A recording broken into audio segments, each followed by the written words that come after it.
നമ്മുടെ 992 ദിവസത്തിലേക്ക് നമ്മൾ കടക്കുകയാണ്. ലോകത്തിന്റെ നാനാഭാഗത്തിലുള്ള ജനങ്ങളുമായി നമ്മൾ ഈ സമയത്ത് ബന്ധപ്പെടുകയാണ്. ഇന്ന് നമുക്ക് എല്ലാം തുടങ്ങുന്നതിന് മുൻപായിട്ട് IFPHന്റെ 992 ദിവസം 1000ത്തിലേക്ക് നമ്മളിങ്ങനെ കൈവച്ചുകൊണ്ടിരിക്കുകയാണ്. ഇനി ഏതായാലും വെല്ലുണ്ടാവുന്ന ദിവസങ്ങൾ മാത്രമേ ഉള്ളൂ. അപ്പൊ ഇന്ന് നമ്മുടെ വിശിഷ്ട അതിഥി ഡോക്ടർ മുഹമ്മദ് അൻസാർ സാറ് പല പ്രാവശ്യം നമ്മുടെ വേദിയിൽ വന്നു. നമുക്കൊരു നിമിഷം ഒരു പ്രാർത്ഥനയോടുകൂടി സാറിനെ സമർപ്പിച്ചുകൊണ്ടും ഈ വേദിയെ സമർപ്പിച്ചുകൊണ്ടും ഒരു നിമിഷം പ്രാർത്ഥന, ഒരു സൈലന്റ് പ്രാർത്ഥന.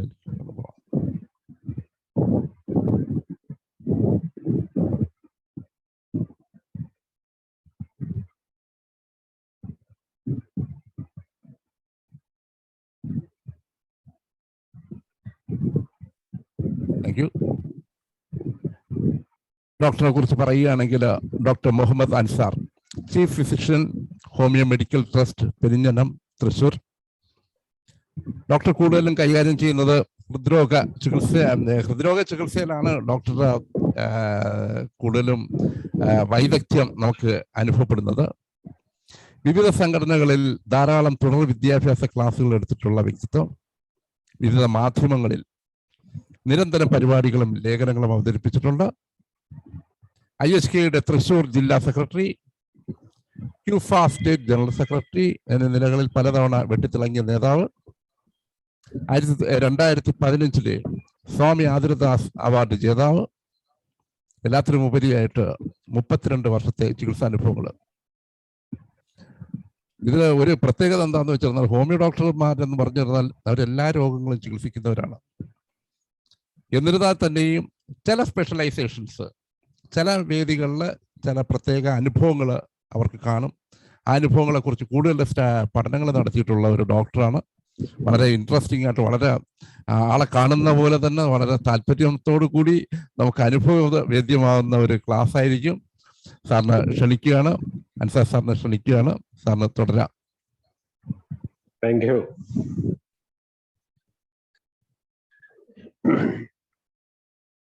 എല്ലാവർക്കും നല്ലൊരു സായാഹ്നം ആശംസിക്കുന്നു. കേൾക്കുന്നുണ്ടല്ലോ അല്ലേ? കേൾക്കാം സാർ, കേൾക്കാം. ഓക്കെ. എന്നിപ്പോ ഇൻട്രൊഡ്യൂസ് ചെയ്തപ്പോ പറഞ്ഞു ഹൃദ്രോഗ ചികിത്സയിൽ എന്നുള്ള ആ ഒരു ലേബലിലാണ് പറഞ്ഞത്. പക്ഷെ ഞാൻ ഇന്ന് ഹൃദ്രോഗത്തെ കുറിച്ചല്ല കൂടുതൽ പറയാൻ ഉദ്ദേശിച്ചത്. കാരണം ചില ടേണിംഗ് പോയിന്റ്സ്, ചില എന്റേതായ ചില ഇതുകള്, അതായത് ചികിത്സയിൽ എനിക്ക് കിട്ടിയ ചില ടേണിംഗ് പോയിന്റ്സ്, അല്ലെങ്കിൽ ഒരു എന്താ സ്റ്റാമ്പ് എന്നൊക്കെ നമ്മൾ പറയും, അങ്ങനെ കിട്ടുന്ന ചില കേസുകൾ. അപ്പൊ അതിനെക്കുറിച്ച് ഒരു അനുഭവ രീതിയിൽ അവതരിപ്പിക്കുക എന്നുള്ളതാണ് ഇന്ന് ഉദ്ദേശിച്ചത്. കാരണം പ്രത്യേകം മറ്റൊരു കാരണം എന്താ വെച്ചാല്, ഇന്ന് രാവിലെ ഒരു 7 മണിക്ക് വിളിച്ചിട്ടാണ് എന്നോട് ധനേഷ് പറയുന്നത് ഇന്ന് വൈകിട്ടത്തെ സെഷൻ ഒന്ന് കൈകാര്യം ചെയ്യുന്നത്. അപ്പൊ ധനേഷിനോട് ഞാൻ അപ്പൊ ധനേഷ് പറഞ്ഞത് എന്താ വെച്ചാല്, ഡോക്ടർ ഇങ്ങനെ ഡോക്ടർ ചികിത്സാനുഭവങ്ങൾ പറയൂ, അതിൽ കൂടെ നമുക്ക് മറ്റു കാര്യങ്ങൾ മറ്റുള്ളവരുമായി സംവദിക്കാം എന്നുള്ള ആ ഒരു ലൈനിലാണ് ഇന്ന് ഞാൻ വന്നിട്ടുള്ളത്. കാരണം എന്താ വെച്ചാൽ ഒരു പ്രിപ്പറേഷന് പറ്റിയൊരു ദിവസമായിരുന്നില്ല. ഞാൻ അറിയാണ്ട് അങ്ങ് സമ്മതിച്ചും പോയി. പിന്നീടാണ് ഉച്ചയ്ക്ക് എനിക്കൊരു കല്യാണത്തിന് പോകണം, വൈകിട്ട് 3:30 മണി വരെ ഞാൻ യാത്രയിലായിരുന്നു. അത് കഴിഞ്ഞ് വന്ന് ക്ലിനിക്ക് കഴിഞ്ഞ്, അപ്പം ഒരു വല്ലാത്ത ദിവസമായിരുന്നു. അപ്പൊ ഞാൻ ഏറ്റ ഉത്തരവാദിത്വം ചെയ്യാന്നുള്ളതാണ്. അപ്പൊ ഇതില് ഞാൻ കാണുന്നത്, നമ്മളെ എല്ലാവരും ചികിത്സിക്കുന്നത് തന്നെയാണ് ഹൈപ്പോ തൈറോയിഡിസം എന്ന് പറഞ്ഞ കംപ്ലൈന്റ്. എനിക്കുള്ള ഒരു ഇതെന്താ വെച്ചാൽ, ഈ ഹൃദ്രോഗമായിട്ട് വരുന്ന പല രോഗികളും ഹൈപ്പോ തൈറോയിഡിസത്തിനുള്ള ചികിത്സ എടുക്കുന്നവരുണ്ട്, ഒരുപാട് പേര്. അതായത് ഹൈപ്പോ തൈറോയിഡിസത്തിനായിട്ട് കഴിക്കുന്ന തൈറോനോം, തൈറോക്സിൻ, അങ്ങനത്തെ എൽത്രോസിൻ എന്നൊക്കെ പറഞ്ഞിട്ടുള്ള മെഡിസിൻസ് സ്ഥിരമായി കഴിച്ചുകൊണ്ടിരിക്കുന്ന ഒരുപാട് ജെൻസ് വരാറുണ്ട്, ഫീമെയിൽസ് വരാം. അപ്പൊ അത് കൊണ്ട് തന്നെ ഈ ഇതുമായി അസോസിയേറ്റ് ചെയ്ത്, അതായത് ഹാർട്ട് ഡിസീസുമായി അസോസിയേറ്റ് ചെയ്ത് നമുക്ക് കിട്ടുന്ന അസുഖങ്ങളിൽ പെട്ട ഒന്നാണ് ഹൈപ്പോ തൈറോയിഡിസം, അല്ലെങ്കിൽ ഒരു ഫാൾസ് ഹൈപ്പോ തൈറോയിഡിസം. പലപ്പോഴും ചില കാർഡിയോളജിസ്റ്റുകൾ ഇതൊരു ആചാരമായിട്ട് സ്ഥിരം കൊടുക്കുന്നതും കാണുന്നുണ്ട്. അത് എന്തിനാണെന്ന് അവർക്ക് അറിയുള്ളൂ, നമുക്കറിയില്ല. കാരണം കഴിക്കുന്ന രോഗിക്കും അറിയില്ല, അതുകൊണ്ടുള്ള ഗുണം എന്താണെന്ന്. അപ്പം ആ ഒരു രീതിയിൽ വരുമ്പോൾ നമ്മൾ അതിനെ ഇവാലുവേറ്റ് ചെയ്തിട്ട് നമ്മൾ അതിനെ ഒഴിവാക്കി കൊടുക്കുന്ന ഒരു സംവിധാനം ചെയ്യാറുണ്ട്. അതുകൊണ്ട് തന്നെ അതിലൂടെ തന്നെ രോഗികളുടെ ഒരുപാട് പ്രശ്നങ്ങളെ നമുക്ക് ഓവർകം ചെയ്യാൻ പറ്റുക. ഇതേ അവസ്ഥ തന്നെയാണ് നമുക്ക് പലപ്പോഴും ഈ കാർഡിയോ കേസസിന്റെ ഒപ്പം വരുന്നത്, ഡയബറ്റിസ് വരുന്നത്, അതേമാതിരി റീനൽ ഇൻവോൾവ്മെന്റ് വരുന്നത്. ഈ കൊളസ്ട്രോള് നമ്മൾ സാധാരണ ഡയബറ്റീസിനൊപ്പം എപ്പോഴും കാണാം. പക്ഷെ കൊളസ്ട്രോളിന് ഞാൻ അധികം ഒരു വെയിറ്റേജ് കൊടുക്കാതെ തന്നെയാണ് ഇപ്പൊ ചികിത്സിക്കുന്നത്. കാരണം കൊളസ്ട്രോളിന്റെ അളവിനെ നമ്മൾ നോർമലിനും താഴെ കൊണ്ടുപോകുമ്പോൾ ആ രോഗിയിൽ ക്രമാതീതമായ ക്ഷീണവും മറ്റു ബുദ്ധിമുട്ടുകളും ഒക്കെ കൂടുതൽ കാണും. അപ്പൊ അതുകൊണ്ട് തന്നെ അതിനെ നമ്മൾ പരമാവധി ഉയർത്തി തന്നെ നിർത്തിക്കൊണ്ടാണ് അതായത് നമ്മൾ ഇന്ന് നമുക്ക് പറഞ്ഞിട്ടുള്ള ആ നോർമൽ ലെവൽ മെയിൻറ്റെയിൻ ചെയ്തുകൊണ്ട് തന്നെയാണ് കൊളസ്ട്രോളിനെ നമ്മൾ പരിഗണിക്കുന്നത്. എന്നാൽ ഇത്തരം കാര്യങ്ങൾ വരുമ്പോൾ ഇതെല്ലാം ഒരു സ്പെഷ്യാലിറ്റി നമുക്ക് കാർഡിയോളജി ചെയ്യുന്നു എങ്കിൽ മറ്റുള്ള ഒരു കാർഡിയോളജിസ്റ്റ് ആണെങ്കിൽ ചെയ്യുന്നത് നിങ്ങൾ നെഫ്രോനെ ഒന്ന് കണ്ടോളൂ, അല്ലെങ്കിൽ നിങ്ങൾ എൻഡോക്രൈനോളജിസ്റ്റിനെ കണ്ടോളൂ, അല്ലെങ്കിൽ നിങ്ങൾ ഗ്യാസ്ട്രോ എൻട്രോളജിസ്റ്റിനെ കണ്ടോളൂ എന്ന് പറയുന്നതിന് പകരം ഈ എല്ലാ കാര്യങ്ങളും നമ്മൾ കൈകാര്യം ചെയ്യേണ്ടി വരാറുണ്ട്. അപ്പൊ അതുകൊണ്ട് തന്നെ ലിവർ ഡിസീസ് ആണെങ്കിലും മറ്റ് കണ്ടീഷൻസ് ഒക്കെ നമുക്ക് പരിഗണിക്കേണ്ടി വരുന്നു, അതിന് ചികിത്സിക്കേണ്ടി വരുന്നു. ഇത് ഞാൻ പറയുന്നത് ഒരു ഹഷിമോട്ടോ തൈറോയിഡിസം എന്ന് പറഞ്ഞിട്ട് അതായത് 2004 മറ്റേ എൻ്റെ അടുത്ത് വന്ന ഒരു ട്രീറ്റ്മെന്റിന് വന്ന ഒരു കൊച്ച്. അതായത് അന്ന് ആ പയ്യൻ വരുമ്പോൾ 4.5 വയസ്സ്. 4.5 വയസ്സിൽ എൻ്റെ അടുത്ത് ട്രീറ്റ്മെന്റ് വരികയും അന്ന് ഒരുപാട് ഡോക്ടേഴ്സ് പറഞ്ഞാണ് ഇനി ലൈഫ് ലോങ് മെഡിസിൻ കഴിക്കേണ്ടി വരും എന്ന് പറഞ്ഞിട്ട് വിട്ടത് കൊണ്ട് മാത്രം അവരുടെ ഫാമിലിയിലുള്ള ഡോക്ടർമാർ വരെ പറഞ്ഞതിന്റെ വെളിച്ചത്തിൽ അതിന്ന് എങ്ങനെ രക്ഷപ്പെടാൻ പറ്റുമെന്ന് നോക്കിയിട്ടാണ് എൻ്റെ അടുത്ത് വരുന്നത്. അങ്ങനെ വന്ന് ചികിത്സിച്ചതിന് ഫലമായിട്ട് അവര് ഇപ്പോഴും അവര് എൻ്റെ മരുന്ന് കൊണ്ടുപോകാറ്. ഇപ്പൊ ഗൾഫിലാണ്. ഇപ്പൊ ആ പയ്യനെ ഏകദേശം +2 കഴിഞ്ഞ് ഡിഗ്രിക്കോ മറ്റോ പഠിക്കുകയാണ്. അപ്പം ഇപ്പൊ ശരിക്കും സ്വാഭാവികമായിട്ട് മരുന്ന് ആവശ്യമില്ല. കാരണം അയാളുടെ ട്രീറ്റ്മെന്റ് തുടങ്ങുന്ന സമയത്ത് 25ഉം 28ഒക്കെ TSH കാണുമായിരുന്നു. അതിനനുസരിച്ച് ഇവിടെ ഈ TSH ഹൈ ആവുമ്പോൾ തന്നെ മെഡിസിൻ കൊടുക്കുന്ന ഒരു പരിപാടിയാണ് ഇന്ന് നിലവിലുള്ളത്. പക്ഷെ TSHനൊപ്പം തന്നെ T3 T4 സ്റ്റേബിൾ ആണെങ്കിൽ പലപ്പോഴും ഞാൻ അതിനെ അവരോട് പറയും, നിങ്ങൾ ഒന്ന് വെയിറ്റ് ചെയ്യൂ, നമുക്ക് അതിന് കറക്റ്റ് ചെയ്യാമെന്ന് പറയും. അപ്പം പലപ്പോഴും ഹൈപ്പോതൈറോയിഡിസം അല്ല അവിടെ സംഭവിക്കുന്നത്. ഹൈപ്പോതൈറോയിഡിസം സംഭവിക്കുന്നത് T3 T4 വേരിയേഷൻ കാണിക്കുന്നത്. അപ്പൊ അവർ പറയുന്നത് അതായത് സബ് ക്ലിനിക്കലായിട്ട് ഉണ്ടാവാം എന്ന് എൻഡോക്രൈനോളജിസ്റ്റ് പറയുന്നു. പിന്നെ FT3 FT4 ഒക്കെ ചെക്ക് ചെയ്യുന്നു, മറ്റേ പാരാമീറ്റേഴ്സ് നോക്കുന്നു. ഇതിൽ നിന്നൊക്കെ എന്തെങ്കിലും ഒരു ത്രെഡ് കിട്ടിയാൽ അതിലൂടെ അവർ ട്രീറ്റ്മെന്റ് എക്സിക്യൂട്ട് ചെയ്യുക. പക്ഷെ അത്രയ്ക്കൊന്നും പോവേണ്ട കാര്യമില്ല എന്നുള്ളതാണ് ഈ ചികിത്സ, ഈ തൈറോയിഡിസം കേസ് ഞാൻ മാനേജ് ചെയ്തതിലൂടെ എനിക്ക് കിട്ടിയത്. അന്ന് ശരിക്കും ഞാൻ ആ കുട്ടിക്ക് ട്രീറ്റ്മെന്റ് തുടങ്ങുമ്പോൾ കൊടുത്തത് അയഡം. അതായത് എൻ്റെ അടുത്ത് ചികിത്സയ്ക്ക് വരുന്ന സമയത്ത് വളരെ മെല്ലിച്ചും 18 കിലോ തൂക്കം ഉണ്ടായിരുന്നു, 4.5 വയസ്സ്. അത് കഴിഞ്ഞിട്ട് അയാൾക്ക് അയഡം കൊടുത്തു. പിറ്റ്യൂട്ടറിനാണ് പിന്നെ ഞാനൊരു മെഡിസിൻ കൊടുത്തത്, പിറ്റ്യൂട്ടറിൻ 30. ഈ പിറ്റ്യൂട്ടറിന് എന്താ കൊടുത്തതെന്ന് വെച്ചാൽ നമുക്കറിയാം ഈ ഒരിക്കലും ഈ തൈറോയിഡ് സ്റ്റിമുലേറ്റിംഗ് ഹോർമോണ് തൈറോയിഡിന്റെ ഹോർമോൺ അല്ല, അത് പിറ്റ്യൂട്ടറിയുടെ ഹോർമോണാണ്. അപ്പം ഈ പിറ്റ്യൂട്ടറിൻ കൊടുക്കുമ്പോൾ നമുക്ക് സ്വാഭാവികമായിട്ടും TSHനെ കൺട്രോൾ ചെയ്യാൻ പറ്റുന്നുണ്ട്. അങ്ങനെ കൊടുത്തതിന്റെ ഫലമായിട്ട് അവിടെ നിന്നുള്ള ആ ട്രീറ്റ്മെന്റിന്റെ പ്രോട്ടോകോള് പോവുകയും അതിന് ഇടയ്ക്ക് ചില സന്ദർഭങ്ങളിൽ തൈറോയിഡിന് 200 ഇന്റർകറന്റ് ആയിട്ട് കൊടുക്കുകയും അങ്ങനെയുള്ള ഒരു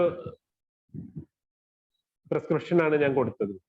പക്ഷെ ലോങ് ഡ്യൂറേഷൻ ട്രീറ്റ്മെന്റ് ആവശ്യം വന്നു. പക്ഷെ അതിന് ആ പേഷ്യന്റ് വളരെ കോപ്പറേറ്റീവ് ആയിരുന്നു. ഒന്ന് ആലോചിച്ച് നോക്കണം, ഇത്രയും വർഷങ്ങളായിട്ട് ഹോമിയോപ്പതിക്ക് വേണ്ടി ഹോമിയോപ്പതിയുടെ ആ ചികിത്സയെ അവർ അത്രമാത്രം ഇഷ്ടപ്പെടുന്നു, അല്ലെങ്കിൽ അതിനെ ഫോളോ ചെയ്യാനുള്ള ആ ക്ഷമ, അതിലൂടെയാണ് അവർക്ക് ഈ വക മരുന്നിനെ ഒഴിവാക്കാനും ആ പയ്യൻ ഇന്ന് നമ്പർ 1 ആണ് പഠനത്തില്. നല്ല ഗ്രോത്ത് ഉണ്ട്, 6 feet ഹൈറ്റ് ഉണ്ട്. സാധാരണ ഇവരെല്ലാരും പേടിപ്പിക്കുന്നത് എന്താ വെച്ചാൽ നിങ്ങളുടെ കുട്ടി റിട്ടാർഡഡ് ഗ്രോത്ത് ആയിരിക്കും, വളർച്ച ഉണ്ടാവില്ല, ബുദ്ധിമാന്യം സംഭവിക്കും, അങ്ങനെയൊക്കെയല്ലേ പരസ്യങ്ങൾ വരുന്നത്. അപ്പൊ ഇതൊക്കെ കണ്ട് പേടിക്കാതെ, അതായത് നമ്മൾ രോഗിയെ പേടിപ്പിച്ചിട്ടല്ല ചികിത്സിക്കുന്നത് എപ്പോഴും. നമുക്കറിയാം ഇന്ന് മറ്റ് സ്കൂൾസ് ചെയ്യുന്നത് എന്താ വെച്ചാല് രോഗിയെ ആദ്യം ഭയപ്പെടുത്തുക. അതിൽ നിന്ന് വ്യത്യസ്തമായിട്ട് രോഗിക്ക് ഒരു ആത്മവിശ്വാസം കൊടുത്ത്, അല്ലെങ്കിൽ രോഗിയുടെ ബൈസ്റ്റാൻഡേഴ്സിന് ഒരു ആത്മവിശ്വാസം കൊടുത്തിട്ടുള്ള ഒരു രീതിയാണ് ഞാൻ ചെയ്യുന്നത്. ഒട്ടുമിക്ക ഹോമിയോ ഡോക്ടേഴ്സും അത് തന്നെ ചെയ്യുന്നത്. അപ്പൊ അതുകൊണ്ട് തന്നെ നമുക്ക് ഒരു നല്ല റിസൾട്ട് അതിന് കിട്ടി. അപ്പൊ ആ റിസൾട്ട് കിട്ടുന്നതോടൊപ്പം തന്നെ നമുക്ക് അവരിലൂടെ നമുക്കൊരു അഡ്രസ്സും നമുക്ക് കിട്ടുകയാണ്. അപ്പൊ അവരിലുള്ള അവരുടെ ഇന്റിമേറ്റ് ആയിട്ടുള്ള പല ഫേമസ് ഡോക്ടർമാരും വരെ ആ ഹോമിയോപ്പതിയുടെ ആ ഗുണം, ഹോമിയോപ്പതി ചികിത്സിച്ചു കഴിഞ്ഞാൽ ഇത്തരം സാധ്യതകൾ നമുക്ക് ഒഴിവാക്കാൻ സാധിക്കും എന്ന് അവർ മനസ്സിലാക്കുകയാണ്. ഒരു തവണ നോക്കുമ്പോൾ ഏകദേശം TSH 25 അബവ് വന്നിരുന്നു. അതേപോലെ തന്നെ മറ്റൊരു കേസാണ് ഇൻഫെർട്ടിലിറ്റിയിൽ വരുന്ന ഒരു സംഭവം, അസൂസ്പെർമിയ എന്ന് പറഞ്ഞ കണ്ടീഷൻ. അസൂസ്പെർമിയ വരുമ്പോൾ പലപ്പോഴും പരാജയപ്പെടുന്ന ഒരു അവസ്ഥയുണ്ട്. അപ്പൊ ഞാനിവിടെ ട്രീറ്റ്മെന്റ് തുടങ്ങിയ ആദ്യ കാലങ്ങളിൽ ഞങ്ങളുടെ അയൽവക്കത്തുള്ള ഒരു യുവാവ് ഞങ്ങളെ സമീപിക്കുകയാണ്. അപ്പൊ എൻ്റെ അടുത്ത് വന്നിട്ട് ആദ്യമായിട്ട് ഇങ്ങനെ ഈ കണ്ടീഷൻസ് ഒക്കെ പറഞ്ഞപ്പോ അവര് പല ഡോക്ടേഴ്സിനെയും കണ്ടപ്പോ അവരെല്ലാം കൈയൊഴിഞ്ഞു. കാരണം അസൂസ്പെർമിയാണ്, ഇത് ശരിയാവാൻ ബുദ്ധിമുട്ടാണെന്നുള്ള രീതിയിൽ ഇൻഫെർട്ടിലിറ്റി ട്രീറ്റ് ചെയ്യുന്ന പല ഡോക്ടർമാരും കൈയൊഴിഞ്ഞ കേസ് നമ്മൾ ചികിത്സിക്കുകയാണ്. പക്ഷെ ഒരു 6 months ഉള്ളിൽ തന്നെ നമുക്ക് റിസൾട്ട് കിട്ടി. ആ റിസൾട്ട് കിട്ടിയെന്ന് പറഞ്ഞാൽ പ്രൈമറി ഇൻഫെർട്ടിലിറ്റി കറക്റ്റ് ചെയ്തോടുകൂടി അവർക്ക് പിന്നീട് 3 കുട്ടികളോ 4 കുട്ടികളോ ഉണ്ട്. മൂത്ത പയ്യൻ ഇപ്പൊ ഡിഗ്രി കഴിഞ്ഞു. അപ്പൊ അത്രയും ഫാസ്റ്റ് ആയിട്ട് നമുക്ക് റിസൾട്ട് കൊടുക്കാൻ കഴിയും. അന്ന് അതിനായിട്ട് ഞാൻ പ്രധാനമായിട്ട് യൂസ് ചെയ്ത മെഡിസിൻ സെലിനിയം, പിന്നെ അയാളുടെ കോൺസ്റ്റിറ്റ്യൂഷണൽ ഒരു ഇത് വെച്ചിട്ട് കൽക്കരിയ കാർബ്, പിന്നെ ട്രിബിലസ് ടിഞ്ചർ ആണ് അന്ന് കൊടുക്കുന്നത്. ഈ ട്രിബിലസ് ടിഞ്ചറിനുള്ള ഒരു ഇതെന്താ വെച്ചാല് സെമൻ ക്വാണ്ടിറ്റിയും ക്വാളിറ്റി ഇൻക്രീസ് ചെയ്യാൻ ഏറ്റവും നല്ലൊരു മെഡിസിൻ ആണ് ട്രിബിലസ്.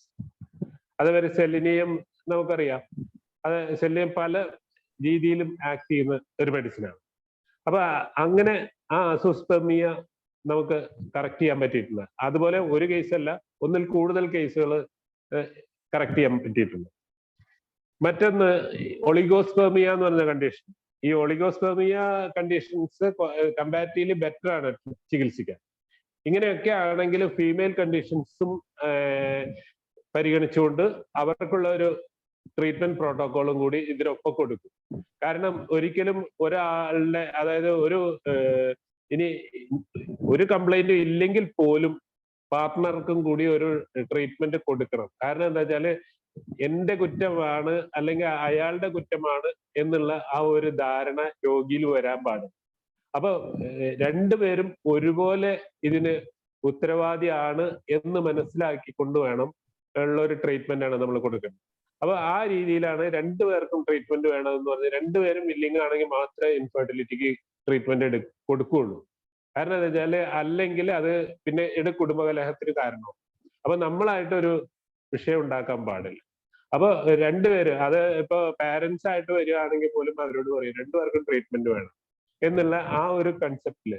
ഇനി എന്തായാലും എന്തെങ്കിലും ഒരു കാര്യം കറക്റ്റ് ചെയ്യാനുണ്ടാവും, ലേഡീസിലാണെങ്കിലും ജെന്റ്സിലാണെങ്കിലും. പലപ്പോഴും നമുക്കറിയാമല്ലോ, ഈ ഇൻഫെർട്ടിലിറ്റി എന്ന് പറഞ്ഞാൽ ലേഡീസിന്റെ മാത്രം ഒരു ഫോൾട്ട് കൊണ്ട് വരുന്നതാണെന്നുള്ളൊരു പൊതുവേ ഉള്ള ഒരു ധാരണ നമ്മുടെ കമ്മ്യൂണിറ്റിയിലുണ്ട്. അപ്പൊ അതുകൊണ്ട് അതല്ല എന്നുള്ളത് വരുത്തിയിട്ട് വേണം ആ ട്രീറ്റ്മെന്റ് എടുക്കാൻ. അതുകൊണ്ട് തന്നെ ഈ ഒളിഗോസ്പെർമിയ വളരെ സിമ്പിൾ എന്നല്ല, ഞാൻ പലപ്പോഴും ഒരു 6 months കൂടുതൽ, പരമാവധി 1 year, അതിൽ കൂടുതൽ ഒരിക്കലും ഇൻഫെർട്ടിലിറ്റി കേസ് ഞാൻ വെച്ചോണ്ടിരിക്കാറില്ല.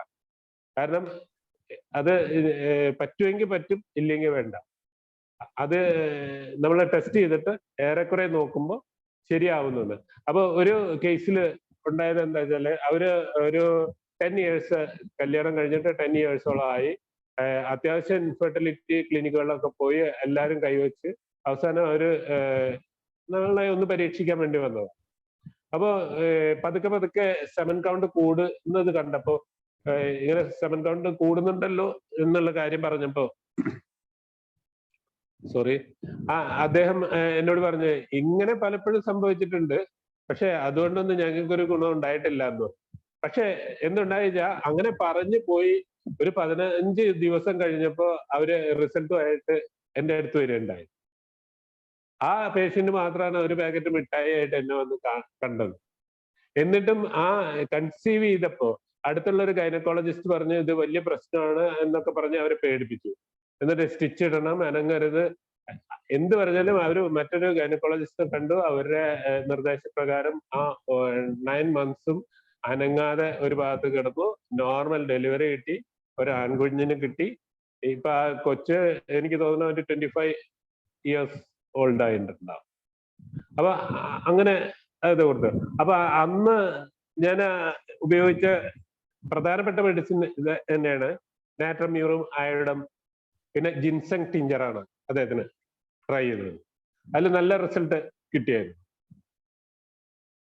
പിന്നെ മറ്റൊരു അസ്വസ്ഥമിയ, അത് വെരിക്കോസ് വെയിന് ചികിത്സിച്ചതിന് ശേഷം വന്ന വെരിക്കോസിറ്റി വന്നിട്ട് ഉണ്ടെന്ന് പറഞ്ഞ സർജറി ചെയ്താൽ ശരിയാവും എന്ന് പറഞ്ഞ ഒളിഗോസ്പെർമിയ ആയിരുന്ന ആള് കംപ്ലീറ്റ് സെമൻ ഇല്ലാത്തൊരവസ്ഥയിലേക്ക് അങ്ങ് വന്നു. അപ്പൊ അവര് പറഞ്ഞു ചിലപ്പോ അങ്ങനെ സംഭവിക്കും, ഒന്നും ചെയ്യാനില്ല എന്ന് പറഞ്ഞ് കൈമലർത്തി. ആ കേസും നമുക്ക് നല്ല റിസൾട്ട് കിട്ടിയതാണ്. അതില് സെൽനിയം, ഡോളിക്കോസ്, പിന്നെ അയഡം, ട്രിബിലസ് ഈ ഒരു രീതിയിൽ നമ്മൾ കൊടുത്തപ്പോൾ നമുക്കത് റിസൾട്ട് കിട്ടി. ഒരു കുഞ്ഞുണ്ടായി, രണ്ടാമത്തെ കുഞ്ഞിന് ഉണ്ടാവാൻ ചികിത്സ ആവശ്യം വന്നില്ല. അപ്പം അതുപോലെ നമുക്ക് വളരെ ഇൻട്രസ്റ്റിംഗ് ആയിട്ട് ഈ ഇൻഫെർട്ടിലിറ്റി ട്രീറ്റ്മെന്റിൽ കിട്ടിയിട്ടുണ്ട്. പിന്നെ മറ്റൊരു കേസാണ്, ഒരു ഡിലേഡ് ഗ്രോത്ത് ആയിട്ട് ഒരു പയ്യനെ കൊണ്ടുവന്നു. അത് ഗ്രോത്ത് നോക്കിയപ്പോ ഗ്രോത്ത് ഹോർമോൺ കുറവാണ്. അപ്പൊ ഗ്രോത്ത് ഹോർമോൺ കുറവ് ഉള്ളത് അവര് പറഞ്ഞു ഒരു ഹോർമോണൽ ഇഞ്ചക്ഷൻസ് ഉണ്ട്, അത് കണ്ടിന്യൂസ് ആയിട്ട് ചെയ്യണം. പക്ഷെ അതിന്റെ കോംപ്ലിക്കേഷൻസ് വായിച്ചപ്പോ അവര് അത് ചെയ്യാൻ തയ്യാറായില്ല. ഞാൻ മുമ്പൊരു കേസ് പറഞ്ഞിട്ടുണ്ടായിരുന്നു, ഒരു ക്രിയാറ്റിൻ ലെവൽ 9 ആയിട്ടുള്ള ഒരു പയ്യന്റെ കേസ്. അത് ഇതുപോലെ ഗ്രോത്ത് ഹോർമോൺ ഇത് ചെയ്തതാണ് അയാളുടെ കിഡ്നിക്ക് കംപ്ലൈന്റ് വരാൻ കാരണം. പക്ഷെ ആ പയ്യൻ ഇപ്പോഴും സർവൈവ് ചെയ്ത് വിതൗട്ട് ഒരു പ്രശ്നം ഇല്ലാണ്ട് സർവൈവ് ചെയ്ത് നിൽക്കുന്നത് നമ്മുടെ ട്രീറ്റ്മെന്റിൽ ഉണ്ടായിരുന്നു. ഇപ്പോഴും 9 തന്നെയാണ്, വർഷങ്ങളായിട്ട് 9 ആണ്. പക്ഷെ ഇപ്പൊ അയാള് നോർമൽ ഒരു പയ്യൻ, ഒരു ഗ്രോത്തില് നല്ല ഇതായിട്ട് നിൽക്കുന്നുണ്ട്. അപ്പൊ ഈ ഒരു ഇങ്ങനെ ഒരു കേസ് വന്നപ്പോ ഇവരോട് ഞാൻ പറഞ്ഞു ഇങ്ങനെയൊക്കെ കോംപ്ലിക്കേഷൻസ് ഉണ്ടാവാം, അപ്പൊ ആ കോംപ്ലിക്കേഷൻസിനും നമ്മൾ എങ്ങനെ തരണം ചെയ്യുമെന്ന് ചോദിച്ചപ്പോ ഹോമിയോ മെഡിസിൻ കഴിക്കൂ. അങ്ങനെ ആ കുടുംബത്തെ ഞാൻ കൺവിൻസ് ചെയ്തു. അപ്പൊ ഇവര് പറയുന്നുണ്ട് ഈ കുട്ടിയുടെ 1-2 വർഷത്തിനകം ചെയ്തില്ലെങ്കിൽ പിന്നെ അത് ചെയ്തിട്ട് കാര്യമില്ല, കാരണം ബോൺസ് ഒക്കെ അതിന്റെ പരമാവധി വളർച്ച എത്തും. അപ്പൊ പിന്നീട് ഗ്രോത്ത് ഹോർമോൺ കൊടുത്തിട്ട് കാര്യമില്ല. അതായത് 12 to 15 yearsന്റെ ഉള്ളിൽ എന്തായാലും കൊടുത്തിരിക്കണം. എപ്പോഴും ബിലോ 12 കൊടുക്കുകയാണ് ഏറ്റവും നല്ലത് എന്നൊക്കെ അവർ പറഞ്ഞു. പക്ഷെ എന്ത് ചെയ്യാം, നമ്മുടെ അടുത്ത് വന്നു. നമ്മൾ ഈ പറഞ്ഞതുപോലെ തന്നെ ആ കൊച്ചിന് അന്ന് കൊടുത്തത് പിറ്റ്യൂട്ടറിനും തൈറോയിഡിനുമാണ്, പിന്നെ ആൽഫ-ടിഞ്ചർ. പക്ഷെ എന്ത് തന്നെയാലും ആ ഗ്രോത്ത് ഹോർമോണിന്റെ ലെവല് നമുക്ക് ഇൻക്രീസ് ചെയ്യാൻ പറ്റി. കുറച്ച് നാള് ഒരു 5-6 മാസം മെഡിസിൻ കഴിച്ചിട്ട് അവർ ടെസ്റ്റ് ചെയ്തപ്പോൾ ഇൻക്രീസ് ചെയ്യുന്നുണ്ട്. അതിനനുസരിച്ച് ഗ്രോത്ത് കൂടി വരുന്നുണ്ട്, ആ ഹൈറ്റ് കൂടി. ഇപ്പൊ ആ കുട്ടി ഏകദേശം ഇപ്പൊ 22-23 വയസ്സുണ്ട്, 5'2" ഹൈറ്റ് ഉണ്ട്. അയാളുടെ ഫാദർ മദർ ഹൈറ്റ് കുറവാണ്. അപ്പൊ ആ ഒരു റേഷ്യോ വെച്ച് നോക്കുമ്പോൾ ഏറെക്കുറെ നോർമൽ ഹൈറ്റില് ആളെത്തിയിട്ടുണ്ട്. പിന്നെ ഞാൻ ചികിത്സ ആരംഭിച്ച തവണ നമ്മൾ എപ്പോഴും പറയും, പലരും പറയുന്നത് കേട്ടിട്ടുണ്ട്, ആഴ്സാൽബ് കൊടുത്തിട്ട് ഒരു ആസ്മ മാറ്റിയത് ആർക്കെങ്കിലും അവകാശപ്പെടാൻ പറ്റുമെന്നേ. കാരണം നമ്മൾക്ക് ആഴ്സാനിക് ആൽബ് എല്ലാവർക്കും കൊടുക്കും ആസ്മയ്ക്ക്, അതായത് ഡിസ്നി ആയിട്ട് വരുന്ന എല്ലാവർക്കും കൊടുക്കുന്ന ഒരു മെഡിസിൻ. പക്ഷെ എൻ്റെ അടുത്തൊരു പേഷ്യന്റ് ഉണ്ടായിരുന്നു, അദ്ദേഹത്തിന് ഒരു 2-3 വർഷം ചികിത്സിച്ചു. അതിനിടയിൽ അദ്ദേഹം ഒരു ജോലി കിട്ടി സെറ്റിൽ ആവുകയും ചെയ്തു. അയാളുടെ മെയിൻ പ്രശ്നം എന്ന് പറഞ്ഞാൽ ജോലി ആയിരുന്നു എന്നുള്ളതാണ് എനിക്ക് മനസ്സിലായ ഒരു കാര്യം. എന്തായാലും അയാൾക്ക് ഏറ്റവും അധികം കൊടുത്തിട്ടുള്ള മെഡിസിൻ ആഴ്സനിക് ആൽബ്, അതിനോടൊപ്പം തൂജ. ഈ തൂജ ആഴ്സനിക്കിനെ കോംപ്ലിമെന്റ് ചെയ്യും. അങ്ങനെ കൊടുത്തു. അതിനോടൊപ്പം തന്നെ തുള്ളി ടിഞ്ചേഴ്സ് ഞാൻ കൊടുക്കാറുണ്ട്. അന്നത്തെ ഇതൊക്കെ എന്ന് പറഞ്ഞാൽ ബ്ലാറ്റ കൊടുക്കും. വല്ലാതെ എപ്പോഴും രാത്രിയൊക്കെ കൂടി എന്ന് പറഞ്ഞു വരുമ്പോ ബ്ലാറ്റയും പാസിഫ്ലോറയും കൂടി മിക്സ് ചെയ്ത് കൊടുക്കും. അങ്ങനെ വരുമ്പോ അതായത് ഞങ്ങള് ഒരു ഡോക്ടർ ഉണ്ട്. അപ്പൊ കോഴിക്കോട് ഞാൻ ഗ്രേഡഡ് പഠിക്കുന്ന സമയത്ത് ഈ ഡോക്ടർ ഞങ്ങള് ഇവിടെ ചാലക്കുടിയിൽ നിന്ന് ഡെയിലി ബസ്സിനാ വരിക. ഞാനും കുന്നംകുളത്തുനിന്ന് കയറും. അങ്ങനെ ഒരേ ബസ്സിൽ പോകുന്ന ഞങ്ങള് ഇദ്ദേഹത്തിന് ഇത് വരും, ഡിസ്നിയ വരും. അങ്ങനെ ഒരു ദിവസം വന്ന് കോഴിക്കോട് ബസ് സ്റ്റാൻഡിൽ ഇറങ്ങിയപ്പോൾ നടക്കാൻ വയ്യ. അപ്പൊ ഞങ്ങൾ അടുത്തുള്ള ഒരു ഷോപ്പിൽ ചെന്നു. ഷോപ്പിൽ ചെന്നിട്ട് പറഞ്ഞു ബ്ലാറ്റയും പാസിഫ്ലോറയും വേണമെന്ന്. അല്ല, ബ്ലാറ്റയും പാസിഫ്ലോറയും വേണമെന്ന്. അപ്പൊ അവിടെ ഇരിക്കുന്ന ഷോപ്പിലെ ആള് പറഞ്ഞ തൂജയും കൂടി മിക്സ് ചെയ്യൂ. അങ്ങനെ തൂജയും കൂടി മിക്സ് ചെയ്തു, കഴിച്ചു. കുറച്ചൊരു അരമണിക്കൂർ കഴിഞ്ഞപ്പോ ഇയാളുടെ അസുഖം മാറി നേരെ ക്ലാസ്സിലേക്ക് വന്നു. ആ ഡോക്ടർ ഇപ്പോഴും ജീവിച്ചിരിപ്പുണ്ട്. ഹോമിയോ ഡോക്ടറാണ്. അപ്പൊ അന്ന് കിട്ടിയ ഒരു ക്ലൂ ഇതാണ്, അത് BPT എന്ന് പറയും ഞങ്ങള്, ബ്ലാറ്റ പാസിഫ്ലോറ തൂജ. അപ്പൊ അത് ടിഞ്ചേഴ്സ് ആണ് പ്രധാനമായിട്ട്. ഇവിടെ തൂജ 200 കൊടുത്തിട്ടുള്ളതുകൊണ്ട് നമ്മള് ചിലപ്പം ഇങ്ങനെയാണ് കൊടുക്കാറ്. അപ്പൊ ഒരു സിവിയർ കണ്ടീഷനിൽ വരുമ്പോൾ നമുക്ക് രക്ഷപ്പെടാനുള്ള ഒരു മാർഗം, അതായത് പലപ്പോഴും നമ്മളുടെ ഒക്കെയുള്ള ഒരു പ്രശ്നം എന്ന് പറഞ്ഞാൽ, കഴിഞ്ഞ ദിവസം പ്രസാദ് ഡോക്ടർ പറഞ്ഞല്ലോ, നമുക്കൊരു പെയിൻ കില്ലർ എന്നുള്ളത് എന്താണെന്നുള്ളത് പലപ്പോഴും നമുക്ക് അറിയില്ല. അപ്പൊ ആ പെയിൻ കില്ലർ തൂജ അല്ല ചമോമില ബെല്ല് ഡോക്ടർ പറഞ്ഞു. ഞാൻ ചില സമയത്ത് ചമോമില അക്വണൈറ്റം കൂടി കൊടുക്കും. ചമോമില ബെല്ല് കൊടുക്കാറുണ്ട്, ചമോമില അക്വണൈറ്റം. അക്വണൈറ്റം എന്ന് പറഞ്ഞ ഒരു പെയിൻ കില്ലർ റെമഡിയാണ്. കാരണം ടോസിങ് അബൌട്ട് ആഗഡി എന്നാണ് ആ അക്വണൈറ്റത്തിന്റെ ഒരു സിംറ്റം തന്നെ. പക്ഷെ നമ്മൾ പലപ്പോഴും അക്വണൈറ്റത്തിന് എന്തോ ഒരു പ്രിലിമിനറി ഒരു ഇതിന് മാത്രമായിട്ട് അങ്ങ് മാറ്റി നിർത്തിയിരിക്കുക. അതായത് പനി വരുന്നതിന് മുന്നേ ആ ജലദോഷം ഇതൊക്കെ തുടങ്ങുമ്പോൾ ഒന്ന് കഴിച്ചേക്കാം, പിന്നെ അതങ്ങ് മാറ്റി. പിന്നെ അക്വണൈറ്റത്തിന് ഒരു യൂസും ഇല്ല എന്നുള്ള രീതിയിലാണ്. ഹലോ,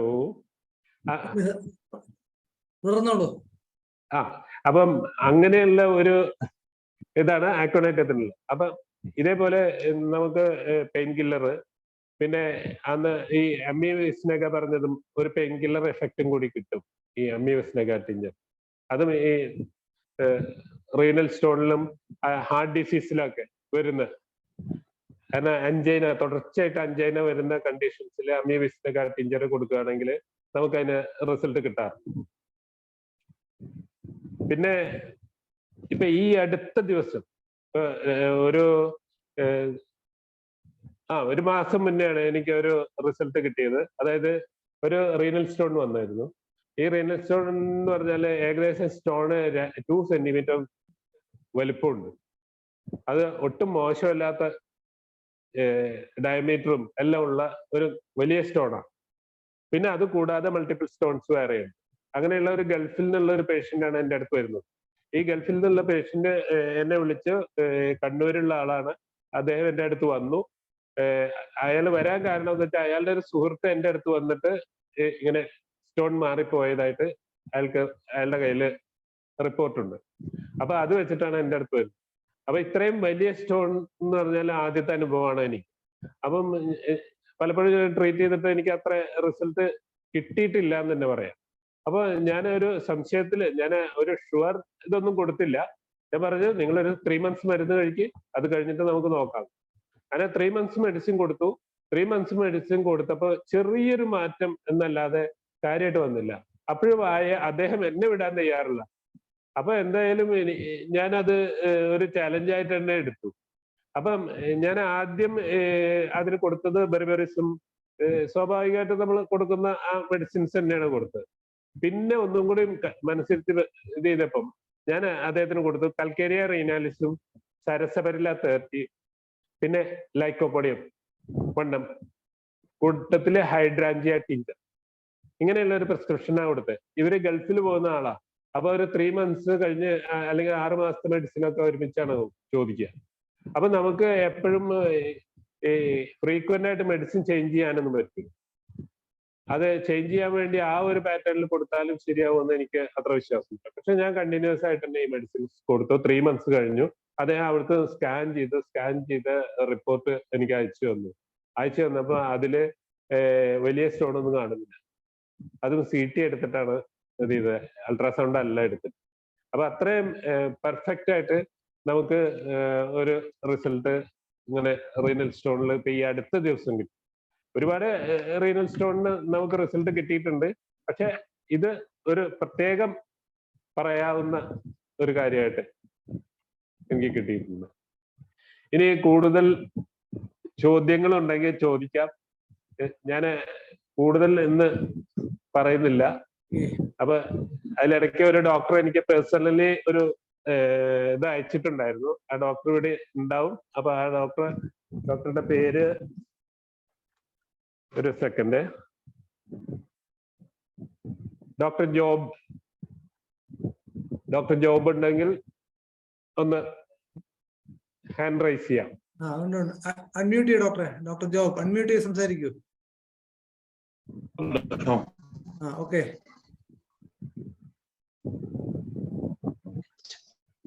ഡോക്ടറുടെ കമ്പനി എന്താ വെച്ചാൽ ബ്രാഡികാർഡിയാണ്. ഡോക്ടർ സംസാരിക്കാം.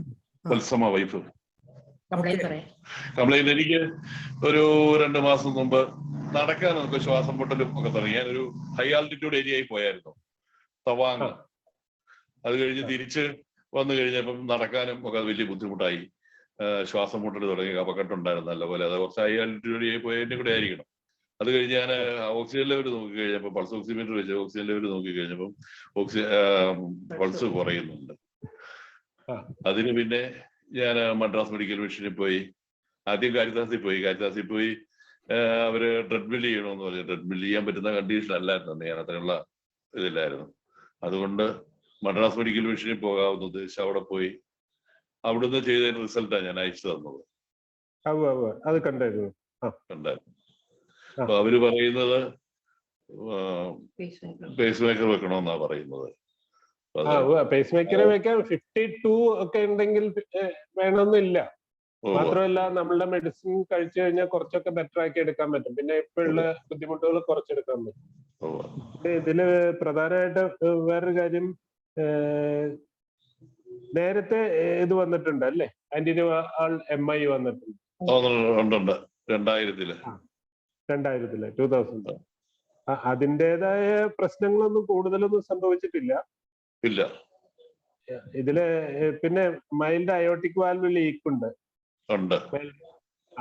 അതുകൊണ്ട് ചെറിയ ബുദ്ധിമുട്ട് കാണിക്കും. മുഴുവൻ നിങ്ങൾക്കുള്ള പ്രശ്നം ഈ പൾസ് കുറയുന്നതല്ല. പ്രശ്നം അല്ല, പൾസ് കുറയുന്ന അത്രയും ഇത് ചെയ്യേണ്ട കാര്യമില്ല. 52 അല്ലേ ഉണ്ടല്ലോ. 52 വരെ ഉണ്ട്. ഇടയ്ക്ക് കുറഞ്ഞ് 38 വരെ കുറഞ്ഞായിരുന്നു കഴിഞ്ഞ ദിവസത്തെ അവരുടെ റീഡിംഗ് പറഞ്ഞിരിക്കുന്നത്. രാത്രി അല്ല, അത് രാത്രിയിലല്ലേ? രാത്രിയില്. അത് ചിലപ്പോ സംഭവിച്ചേക്കാം. ആ സമയത്ത് എന്തെങ്കിലും അസ്വസ്ഥതകൾ ഉണ്ടായിട്ടുണ്ടോ? ഒന്നുമില്ല. ഇപ്പോഴും ഇല്ല. നടക്കാൻ കയറ്റം കയറാൻ പ്രയാസമുണ്ട്. ഇപ്പൊ കയറ്റം കയറാൻ പ്രയാസമുണ്ട്. പിന്നെ ബോഡി വെയിറ്റ് ഉണ്ടെന്ന് തോന്നുന്നു അല്ലേ? ഉണ്ട്. 82 കിലോ ഉണ്ട്. 92. അപ്പൊ വെയിറ്റ് കുറയ്ക്കുക എന്നുള്ളത് ഒരു കാര്യം. അതിനൊപ്പം തന്നെ ഇത് എനിക്ക് തോന്നുന്നത് ഇത് വന്നത് എന്താ വെച്ചാൽ തുടർച്ചയായിട്ടുള്ള ബീറ്റ ബ്ലോക്കേഴ്സ് കഴിച്ചുകൊണ്ടായിരിക്കും.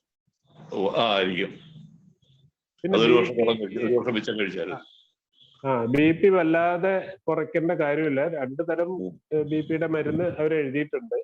അപ്പൊ അത് നോക്കിയിട്ട് അതിന്റെ ഏറ്റവും മൈൽഡ് ഡോസ് വേണമെങ്കിൽ എടുത്താൽ മതി. കൂട്ടത്തിൽ നമ്മളുടെ മെഡിസിനും കൂടി എടുക്കുകയാണെങ്കിൽ നമുക്കത് കറക്റ്റ് ചെയ്ത് കൊണ്ടുവരും. നമ്മുടെ മെഡിസിൻ എന്തോ ഡോക്ടർ എടുക്കേണ്ടത്? ഇതിലിപ്പം അട്രോപ്പിൻ ഉണ്ട്, TNT എന്ന് പറയും, ട്രൈനൈട്രോ ടുലുവിൻ.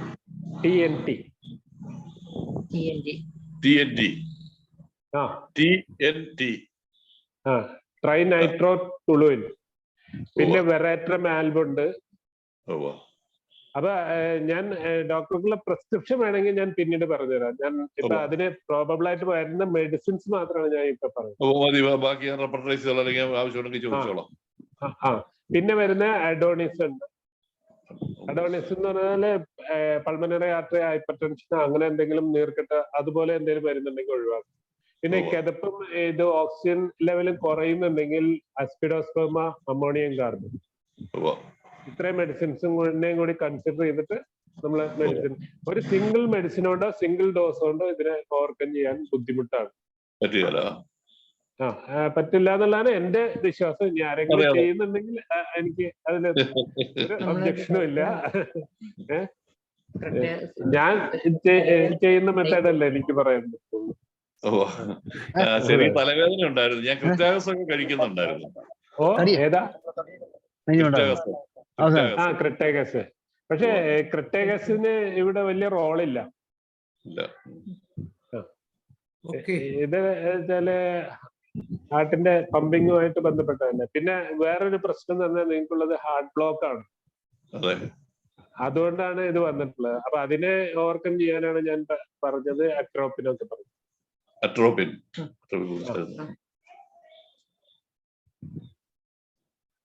അപ്പൊ ഒന്ന് വിളിച്ചാൽ മതി, ഞാൻ പറയാം. ഹ്യൂബർ ഡോക്ടർ മ്യൂട്ട് ആണ്. Unmute doctor. Huber doctor unmute. Huber thank you doctor. Doctor ഇനി അടുത്ത ധനേഷ് ഡോക്ടർ ഹാൻഡ് റൈസ് ചെയ്തായിരുന്നു sir. Doctor Dhanesh doctor. Dhanesh ഡോക്ടറെ ഉണ്ടല്ലോ. ഉണ്ടോ? ഇപ്പോഴും ധനേഷ് ഡോക്ടർ. ധനേഷ് ഡോക്ടർ വരട്ടെ. അതിനുമ്പ് ഡോക്ടർ ഒരു സംശയം. അതായത് ഇപ്പൊ ഡോക്ടർ പറഞ്ഞല്ലോ, ഇപ്പൊ ഒരു പ്രോഗ്രാമിന്റെ പെട്ടെന്ന് വിളിച്ചു പറഞ്ഞു, പിന്നെ അത് കഴിഞ്ഞപ്പോഴത്തേക്ക് സമയത്തിന്റെ ഇതായി ഞെരുങ്ങി, ഇപ്പൊ ടെൻഷൻ ഉണ്ടാവുകയാണ്. സ്വാഭാവികമായിട്ടും ഇങ്ങനത്തെ ഒരു കണ്ടീഷനിൽ നമ്മൾ ഏതൊക്കെ മെഡിസിനെ കുറിച്ച് ചിന്തിക്കുന്നത് നല്ലതായിരിക്കും? എങ്ങനെ ഡോക്ടർ കാര്യം ധനേഷ് ഡോക്ടർ രാവിലെ ഫോൺ വിളിക്കുന്നു, ഡോക്ടർ തിരക്കുണ്ട്, അത് മറന്നു പോകുന്നു, ഈ പ്രോഗ്രാം ചെയ്യണം, അങ്ങനെ ഒരു സ്ട്രെസ് ഉണ്ടാവുമല്ലോ സ്വാഭാവികമായിട്ടും. അപ്പൊ അങ്ങനെ വരുമ്പോ ആ ഒരു കണ്ടീഷൻസിൽ എന്തൊക്കെ മെഡിസിൻസ് ഉപയോഗിക്കാൻ പറ്റും? അല്ല, അങ്ങനെ ഒരു ആപ്രിഹെൻഷൻ ഒക്കെ വരുന്നുണ്ടെങ്കിൽ ഫസ്റ്റ് തിങ്ക് ചെയ്യുന്ന മെഡിസിൻ അക്കണൈറ്റം തന്നെയാണ്. പിന്നെ അർജന്റനൈട്രിക്കം,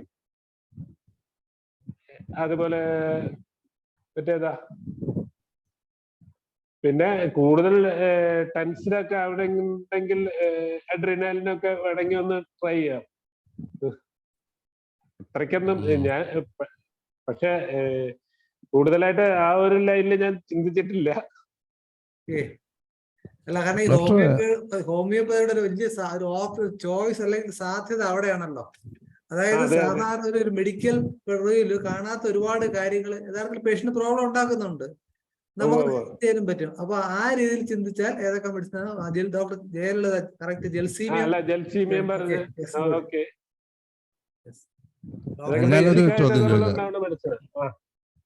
ഒരു ചോദ്യം ചോദിച്ചോട്ടെ ഡോക്ടറെ. ഈ ചില നമ്മൾ നോക്കിത്തരുന്ന ഹാർട്ട് കംപ്ലൈന്റുമായിട്ട് അല്ലെങ്കിൽ വീക്ക് സർക്കുലേറ്ററി ഡിസ്റ്റർബൻസസ് ഉള്ള കേസുകളിൽ പലപ്പോഴും നമ്മൾ നോക്കിത്തരുന്ന അവർ പറയും ഗ്യാസിന്റെ മരുന്ന് കഴിച്ചപ്പോൾ നല്ല ആശ്വാസം ഉണ്ടായി എന്ന് പറയാറുണ്ട്. സാറ് അങ്ങനെ കേട്ടിട്ടുണ്ടാവും. അപ്പൊ അതിനെ കുറിച്ചുള്ള ഒരു വിശദീകരണം തന്നാൽ കൊള്ളാം.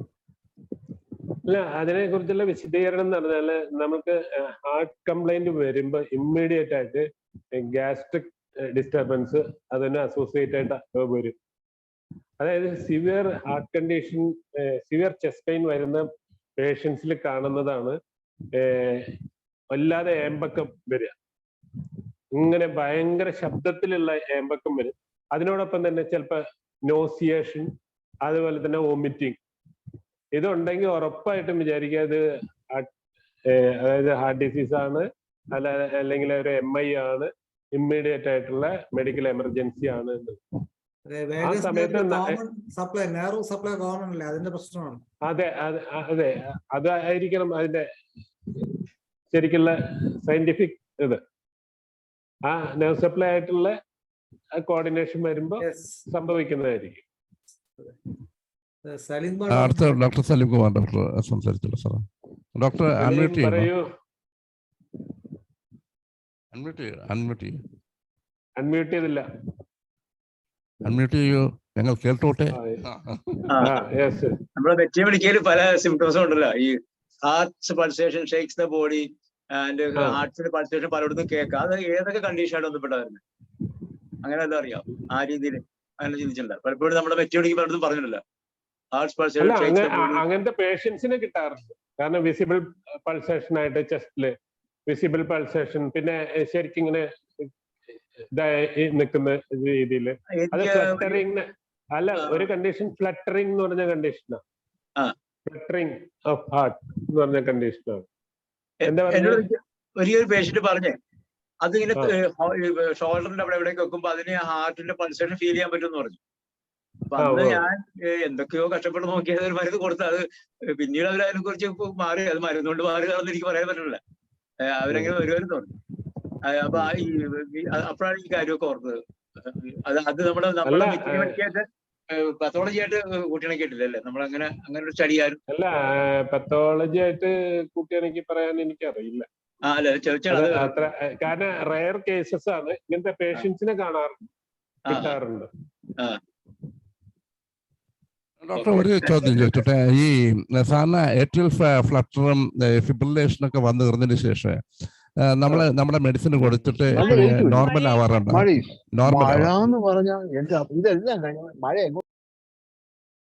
ഏട്രിയൽ ഫിബ്രിലേഷൻ എന്ന് പറഞ്ഞാൽ വളരെ സീരിയസ് ആയിട്ടുള്ള ഒരു കണ്ടീഷൻ ആണെന്നാണ് പൊതുവെ വെപ്പ്.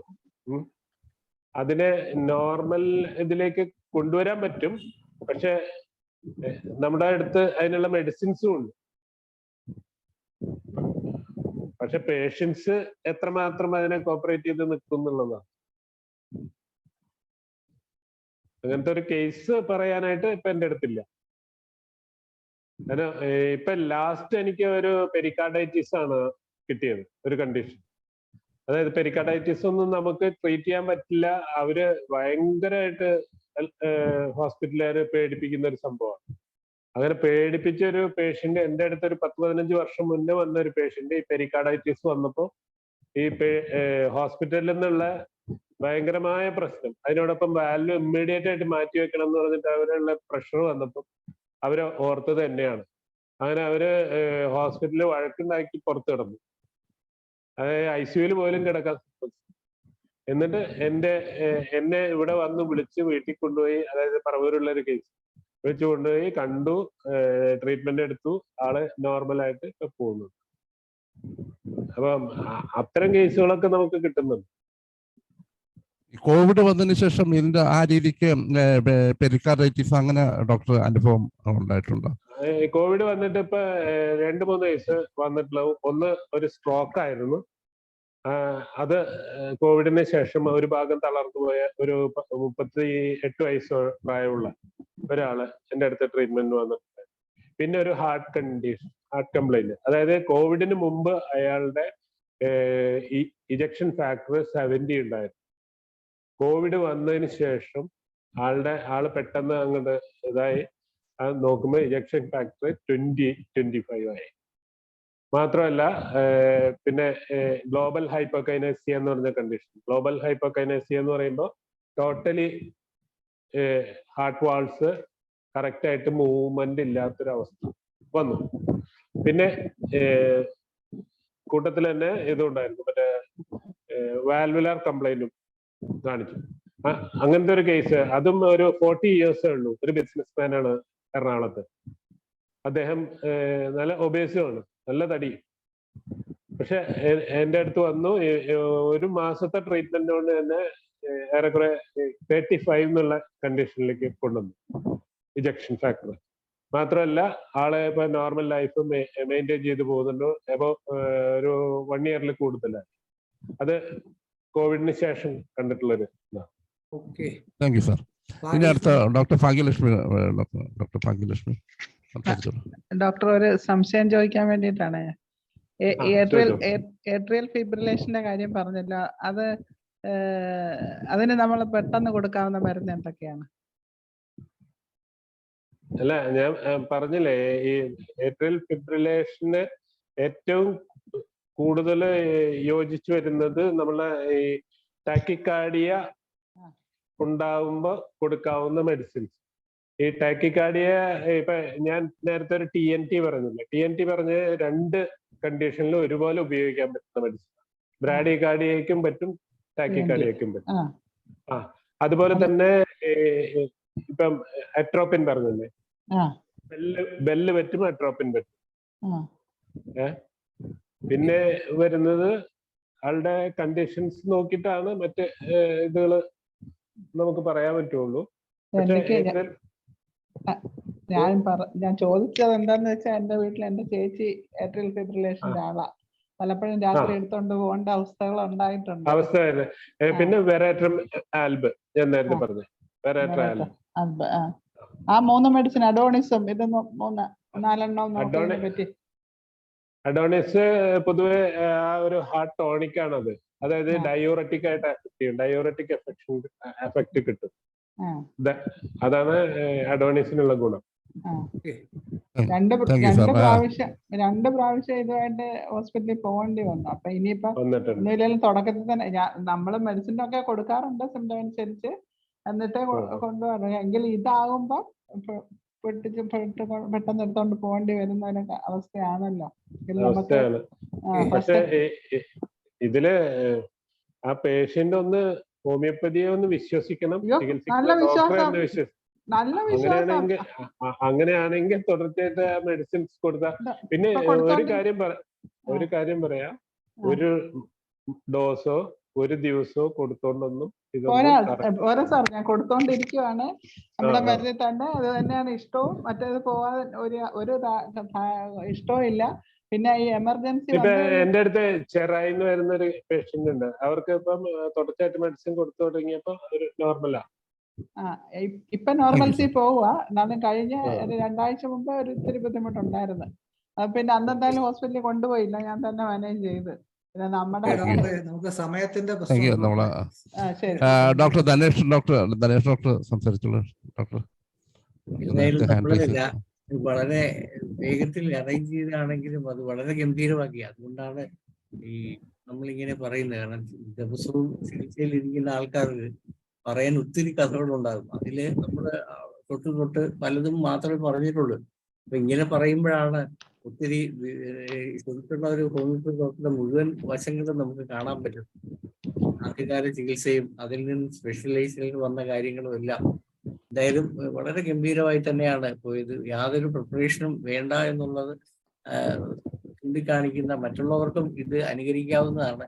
നിങ്ങൾ ഈ സ്റ്റേജിൽ വന്നു കഴിയുമ്പോൾ നിങ്ങളുടെ മനസ്സിലുള്ള കാര്യങ്ങളെല്ലാം ഇതുപോലെ പറയാൻ പറ്റും. എന്തായാലും ഗംഭീരമാക്കി. ഞാൻ 1-2 കാര്യങ്ങൾ നമ്മുടെ ഈ 1-ാം തീയതിയിലെ പരിപാടി ഡോക്ടർ രവീഷ് വന്നിരുന്നോ? നമ്മൾ പ്രോഗ്രാംസ് അറേഞ്ച് ചെയ്ത് വന്നിരിക്കുകയാണ്. അതില് ഡോക്ടറെ രവീഷിനെ വിളിച്ചപ്പോ പ്രത്യേകിച്ച് കൂടുതലായിട്ടൊന്നും അല്ല, നമ്മുടെ ഇപ്പൊ പറയാനുള്ള കാര്യം, നമ്മുടെ മെമ്പർഷിപ്പ് ഇപ്പൊ കൂടുതലായിട്ട് ആൾക്കാർ ചേരുന്നുണ്ട്. ഇനിയും അറച്ചറച്ച് നിൽക്കുന്നവർ ദയവായി എത്രയും വേഗം രജിസ്റ്റർ ചെയ്യുക, സഹസ്രയുടെ ഫോം ഫില്ല് ചെയ്യുക.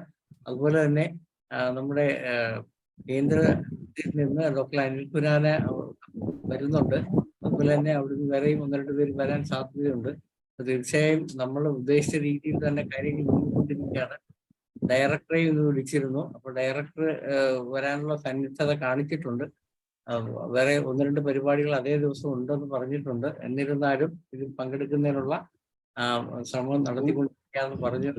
ഡോക്ടർ ഒരു കാര്യം പറഞ്ഞിട്ട്, നമ്മുടെ ആയുഷിന്റെ സെക്രട്ടറി മാറിയിട്ടുണ്ട് നമ്മളുടെ ചാർജ്. അതെ നമ്മള് അനീഷ് IAS ആണ്. പുറത്തു പോയിരിക്കുകയാണല്ലോ. തിരിച്ചു വന്നോ? നാട്ടിലെത്തിയോ? അദ്ദേഹം ടൂറിലായിരുന്നു. അതായത് എനിക്കറിയില്ല. ഇവിടെ ഒരു മറ്റേതിന്റെ റിപ്പോർട്ട് റെഡിയായി വരുന്ന സമയത്താണ് അദ്ദേഹത്തിന് ട്രാൻസ്ഫർ ആയത്. ആ സമയത്ത് അദ്ദേഹം വീട്ടിൽ പോയി, തിരിച്ചു വന്നിട്ടില്ലായിരുന്നു. അപ്പൊ വന്നു കഴിഞ്ഞാൽ നമ്മളത് കൺഫേം ചെയ്യാനുള്ള ശ്രമം നടത്തിക്കൊണ്ടിരിക്കുകയാണ്. നിരന്തരം നമ്മുടെ ആൾക്കാർ സെക്രട്ടേറിയറ്റിലൊക്കെ പോയി കാണുന്നുണ്ട്, കാണാൻ ശ്രമിക്കുന്നുണ്ട്. എന്തായാലും വളരെ നല്ല രീതിയിൽ വിദ്യാർത്ഥികളുടെ ഭാഗത്തുകൂടിയാണ് ഇനി വരേണ്ടത്. അവർക്കുള്ള ഫോമുകളെല്ലാം അയച്ചു കഴിഞ്ഞു. ഇത്രയൊക്കെയാണ് പറയാനുള്ളത്. ഇനിയും വരാൻ പങ്കെടുക്കാൻ പറ്റാത്ത ആൾക്കാരും നിങ്ങളുടേതായ ഒരു കോൺട്രിബ്യൂഷൻ എങ്കിലും അയച്ചു തരണം. കാരണം നമുക്കിത് ഗംഭീരമാക്കേണ്ടതായിട്ടുണ്ട്. ഇപ്പൊ വളരെ നല്ലൊരു സെഷനാണെന്ന് നമ്മളിൽ നിന്ന് മാറുന്ന ആൾക്കാർ പോലും ഇപ്പൊ നമ്മുടെ അടുത്തോട്ട് വന്ന് നമ്മൾ സഹായിക്കാൻ തയ്യാറായിട്ടുണ്ട് എന്നുള്ളത് കൂടെ ഒന്ന് ഓർമ്മിപ്പിക്കുകയാണ്. ഇത്രയാണ് എനിക്ക് ഇന്നത്തെ നമ്മുടെ സെഷനെ കുറിച്ചും അതുപോലെ തന്നെ നമ്മുടെ ജൂൺ 1 പരിപാടിയെ കുറിച്ചും ഒക്കെ പറയാനുള്ളത്. Doctor thank you doctor. Doctor Shaika നേരത്തെ ഹാൻഡ് റൈസ് ചെയ്തിരുന്നു. ഷൈല അല്ലേ? അവര് ലീവ് ചെയ്യുന്നു നോക്കാം, കുറെ വെയിറ്റ് ചെയ്ത് നമുക്ക്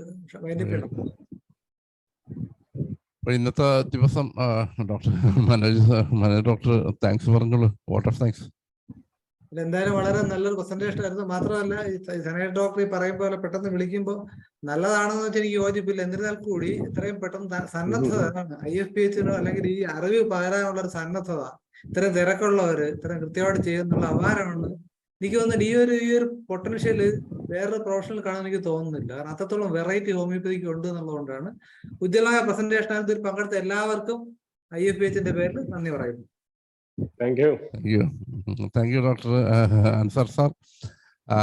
അങ്ങനെ നമ്മൾ ഇന്നത്തെ ദിവസം വളരെ ഭംഗിയായി കലാശിച്ചു. എല്ലാവർക്കും വളരെ നന്ദി.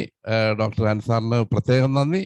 ഏതായിരുന്നാലും ഇങ്ങനെ പെട്ടെന്ന് വിളിച്ചു വരുമ്പോഴാണ് ചില പ്രത്യേക കാര്യങ്ങളൊക്കെ നമുക്ക് കിട്ടുക. അതാണ് അതിൽ ഏറ്റവും പ്രധാനമായിട്ടുള്ളത്. Thank you. എല്ലാവർക്കും ഈ മീറ്റിംഗ് സമാപിച്ചതായിട്ട് പ്രഖ്യാപിക്കുകയാണ്. എല്ലാവർക്കും ശുഭരാത്രി.